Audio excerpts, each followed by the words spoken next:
if I can start with what may seem like an assumption that we started off from the place of pure consciousness. Let's assume for a moment, and then we'll see if this is true or not. That we started off as from a place of pure consciousness. The consciousness needed some instrument in order to operate through. So the body came into being. This body, this elemental body, came into being as a vessel for the consciousness which it needed in order to taste experiencing, to experience experiencing, if we can put it like that. But somehow in doing this, it gets also identified with the body and take the body to be what it is. As the consciousness and the body, the consciousness is timeless. It is formless, actually. And so it cannot really perish. Only the forms can change. They can rise up and fall. They can appear and disappear. The formless does not suffer that restriction or limitation. So consciousness, which is formless by nature, coming to identify with the body, which is bound by time. There's a time body. It has a birth time, a lifetime, and a death time.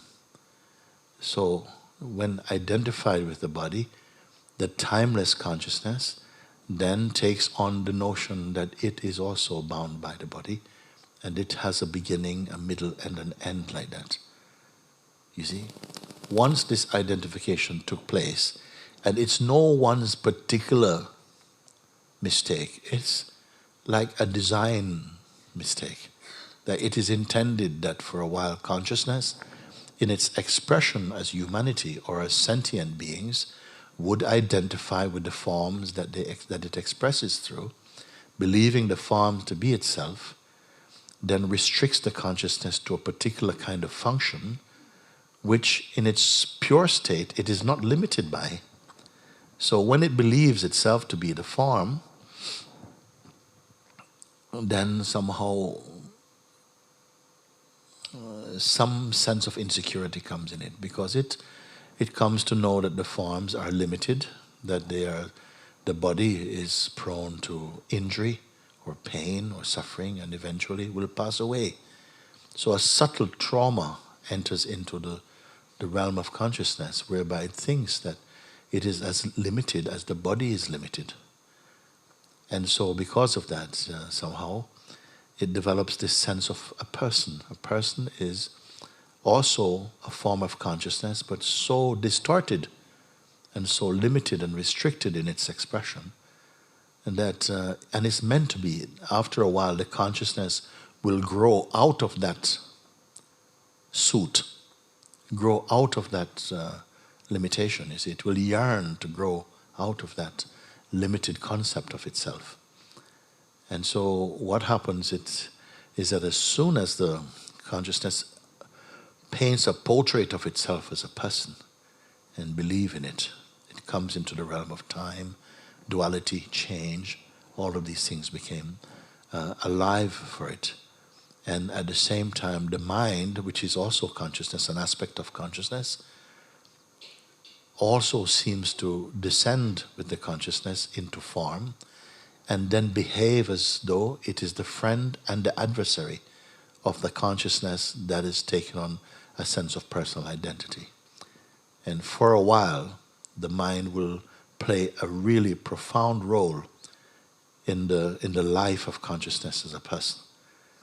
Largely, it will distort the perception, but it plays a good role, in my view, because each time the consciousness believes in personhood, then the strength of the mind as its enemy becomes even more virile, and it will keep on biting at the person, the personal consciousness, which then compels the consciousness to seek escape from this. It is a magnificent game, it seems to me, that nobody escape. The fact that the personal expression of consciousness is not meant to be the beauty of consciousness. It's like for a while we will learn through the personal shell and grow back into our timeless nature.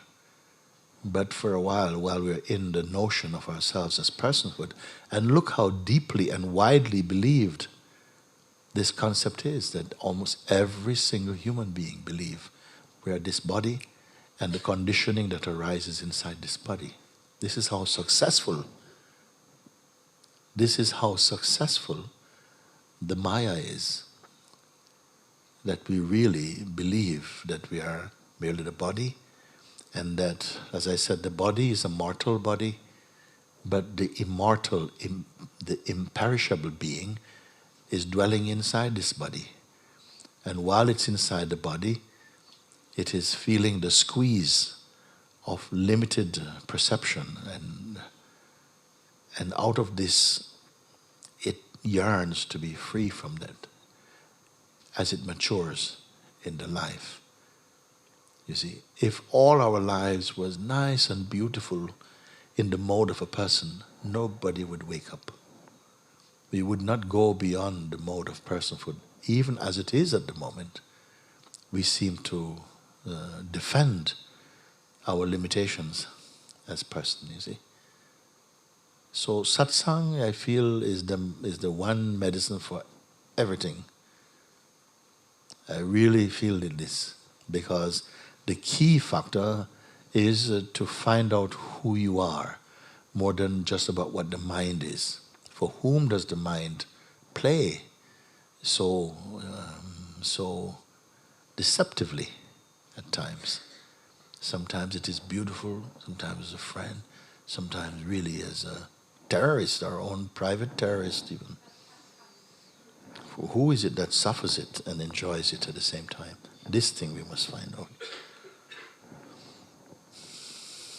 And my feeling is, rather than merely discussing it in this way like that, but to actually explore with someone who really is up for looking, brings it alive and brings it really, really so vivid as a possibility that we can move on from this restricted identity and find our true nature. I put it that this very thing can happen this very day.